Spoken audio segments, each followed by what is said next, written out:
तर जे आदिवासी मित्रांनो, आम्ही चाललो होतो कामावर त्या राहिलेली वावरं बांधायला. पण त्याच्यात कामावर रेवड्या होत्या. मग काय त्या रेवड्या ओढवढं पार बारकाट दुखायची कामं झालती. मग काय वावर भेटला तर मग आम्ही तेवढी जण बसलो होतो पाणी प्यायला. पाणी बिणी प्यायला मग गेलती दुसऱ्या वावराला सुरुवात आहे. तर त्या वावरच होतं चालतं त्याच्या राहिला आता शेवटचाच वाफा.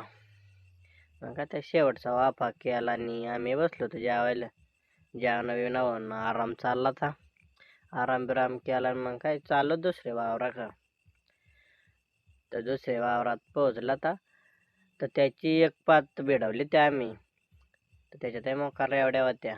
मग तेवढं आमची सुट्टीचा टाईम झालता. मग आमची सुट्टी झालती. मित्र तुम्हाला जर ब्लॉग जर आवडला तर चॅनलला सबस्क्राईब करा. भेटूच मग पुढल्या ब्लॉगमध्ये.